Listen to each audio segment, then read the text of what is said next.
couple of dogs sitting at the street corner with a car going by.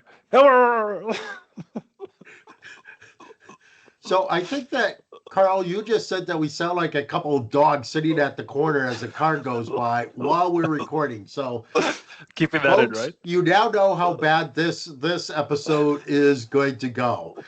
You might want to get the popcorn out and get the oily rags out to clean up the car wreck that this one's going to be. But anyhow. So, Rick, what kind of dog would you be? Hey, I got in major trouble once for a quasi answering this question. My wife hired an interior decorator who subsequently fired us after they met with me. And so they were going to start redecorating our bedroom. They said, Dr. Nason, what are your ideas for the bedroom? And I gave what I thought was very good direction. At the time, we had a golden retriever. And I said, if the golden retriever jumps on our bed and looks massively out of place, I'm not going to pay you. The intention being that, I wanted something that was Ralph Lauren-like, because he always has golden retrievers or hunting dogs in all of his ads. And, if a Grand French poodle looked like it belonged there, or even worse, a toy poodle looked like it belonged on my bed, that is not what I wanted. Anyhow, I got in major trouble by the decorator by that because he thought that was the stupidest thing. So you asked me what type of dog I would be? Yeah, okay. This podcast has really gone to the dogs. I thought it was going to be a dumpster fire, but now it's gone to the dogs. Anyway. Hi, welcome back to Carl and Rick Talk Risk. Well, folks, I think, first of all, we want to give a quick update on Formula One to those people that tune in to us, Rick, for that update. Max is coming back. He is roaring through the field. He was 104 points back, and now I think he's 40. And he is in title contention again. So I'm a big Max fan. I'm overjoyed by this. But you're welcome to make a Formula One analogy or the one you said you were going to make. But Rick, what do you think explains Max's comeback? Well, first off, I think that there's a couple things. Obviously they got a better car, and obviously Max is a competitor. The car is more competitive, and I think that certain people are more competitive than others. But when you bring up that the car is better, you gotta ask the question, or immediately begs the question, well, where the hell's the number 2 Red Bull driver, i.e. Sonoma? He's nowhere to be seen. And of course, last year we had the issue where Perez was nowhere to be seen. Admittedly, a couple of years ago, Perez was right there. But generally with teams, it's always 1-2. So Rosberg, Hamilton, the parents are always there because, let's call it a spade. In Formula One, sad to say, it's probably more the car that is winning or losing than it is the driver. Now, having said that, the driver obviously makes a difference. Okay, you only have to look at Lance Stroll and Alonso to, another thing. But even then, they're relatively close. Okay, yeah. But Max and whoever he's driving with for the last 2 years, they're not even in the picture together. Yeah, they're not even on the same freaking lap, for crying out loud. Yeah, it's ridiculous. But here's the thing, so I think that you can get really, really, really critical at Sonoma and say, he's obviously a horrible driver, which obviously a lot of people last year did with Perez. Yeah. But I suspect, and no, I'm not an insider, but I suspect that certain drivers work better with certain cars. Okay? For example, we saw that with Hamilton, with Mercedes, and now with Ferrari. Okay? Obviously, no one's going to bust Hamilton's chops on whether he's, good, bad, or, indifferent driver. He's obviously, one of the greats. But okay, as Mercedes changed over and as the rules changed over, it wasn't quite so great. Yeah. Yeah. Okay. And now, of course, with Ferrari, we see, by all metrics, Leclerc is kind of taking them to school. Yeah. Yeah. Okay. And I think that that's part of it. So, I think that the point that comes out is yes, cars matter, but certain cars are much better suited to certain drivers. Mm. The analogy I make is tennis rackets. You have good tennis rackets and you have not so good tennis rackets. But Mhm. amongst the good tennis rackets, they differ widely. And what might be a great racket for me is not necessarily going to be a great racket for someone else, and vice versa. And I think that comes into play in Formula One, and I think it comes into play in risk management. What's a Mhm. great risk management process for organization A is not necessarily a great risk management process for organization B. Yeah. Yeah. So you have to be a bit more tailored. Actually, I took your analogy in a different way, which is not unusual in this podcast. You Man, know, I would be seriously depressed if you interpreted things the way I mean them to be I interpreted. know. One day it'll happen. It'll shock us both. I remember working in a pizza shop back in my university days, Even and in this all is my crappy jobs, I never had to work at a pizza shop. Now, I I did know. load meat trucks, but I never Yeah. had to sink so low as to work at a pizza shop. But continue. You worked at a pizza Yep. shop. I'm I going to worked in take a a sip pizza. of coffee here, Okay. out of my Fuse Glass Diva mug. Okay. Or here, I'll hold it up. Fuse Glass Diva, operators are standing by. I got to plug my wife's business. But Nice plug. anyhow, tell Good us stuff. about the pizza shop, Carl. So yeah, you got to make money to pay your tuition. I worked at a pizza shop for one summer. Really fun job. Learned a lot of valuable kind of how to get along with people skills at this job.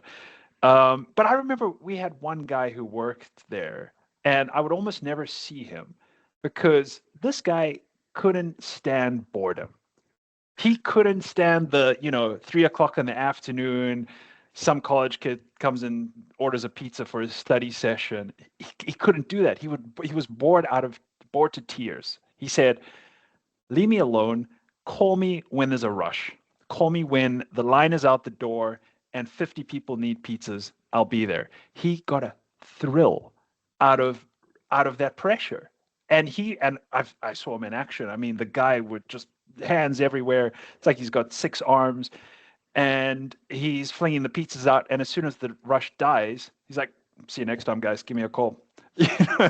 So I think he would work for about an hour or two a day, but he liked the adrenaline rush of the busy times, which it was on campus, so it was really like 1 o'clock in the morning.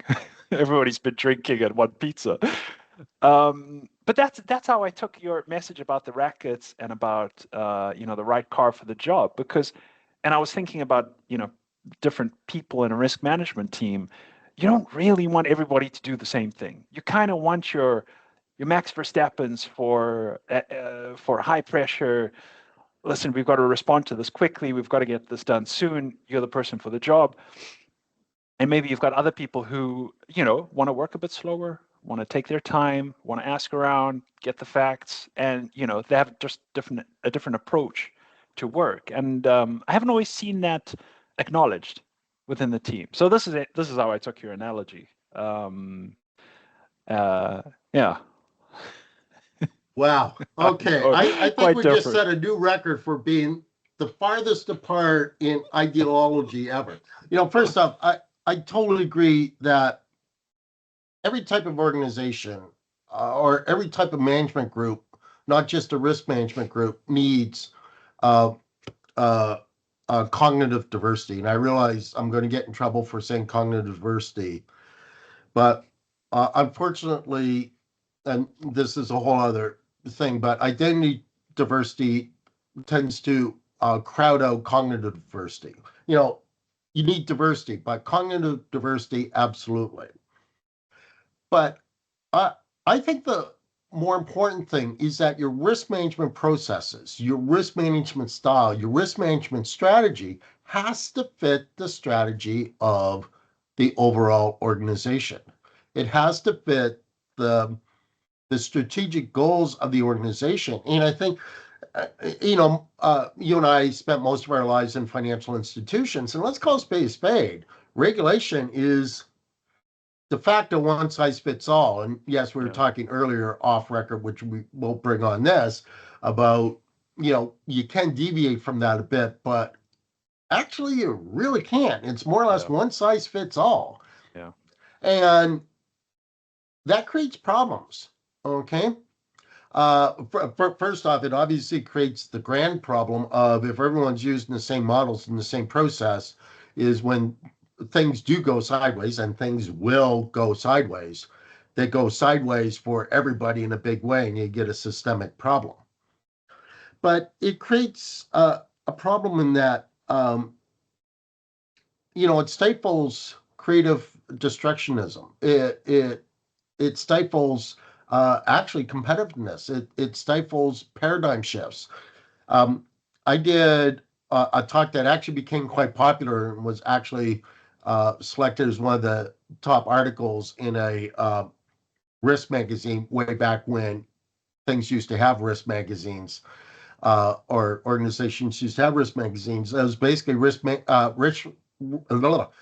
frameworks are evil. Okay.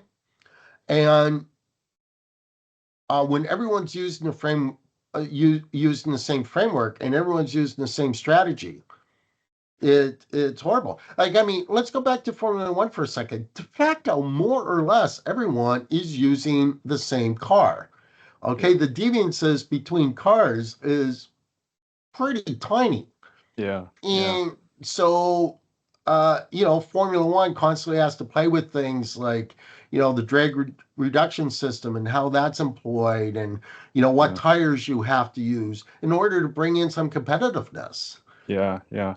And I Okay. mean, in a way, the big rule changes, like what's going to happen next year, kind of wipes the slate a little bit, right? And resets the whole order of things, because you normally see a new team emerge, right? That figures Yeah. this out first, and then there's a convergence, right? Yeah. Everybody learns from everybody And, else. and then they'll have to change the rules all over again in, 7 or 8 years in order to throw Yeah. things up. And Yeah. actually, it'd be pretty cool if in risk we could do something like that, build up a skunk works whereby we have kind of a shadow skunk works, kind of like think of it as the Yeah. second Red Bull team. I forget what they're called, RB Racing or something. Racing bulls. Yeah. Yeah. Racing Bulls, sorry, thank you. Yeah.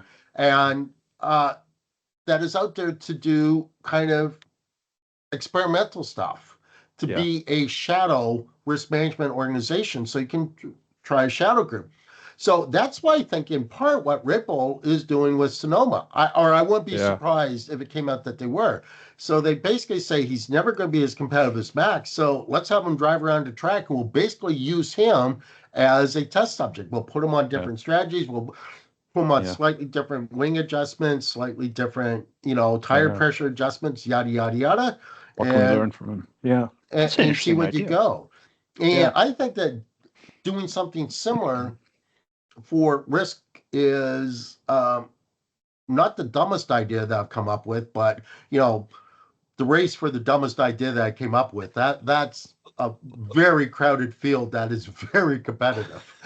I really like it, and yeah, one of my, I think, criticisms of workplaces I've been in is that we all have to agree. I found this especially in the credit union system. We've all got to agree on the way to go forward. If we don't, we can't move forward. And I was just, it doesn't make sense, right? And I like the idea of a challenger function or a devil's advocate or whatever you want to call it to, first challenge that idea and like have some disagreeability. Just it's not a bad thing. We don't all have to be on the same page. It's good to get a mixture of ideas in there. And we, by the way, we still need to move forward. Having said that, okay, the academic evidence of organizations and of groups is pretty clear. And it's pretty clear that having an asshole in the group massively helps the group perform better. No one likes having a jerk in the group.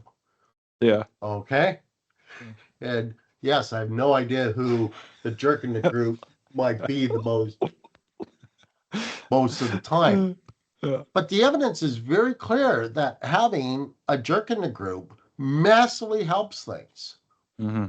Trying to get immediate consensus or this all let's hold hands and sing kumbaya around the mulberry tree, to get off on a, good, we all feel good thing simply doesn't work. And competitiveness works. So, we go back to this year's Formula One, Oscar Lando. I mean, come on.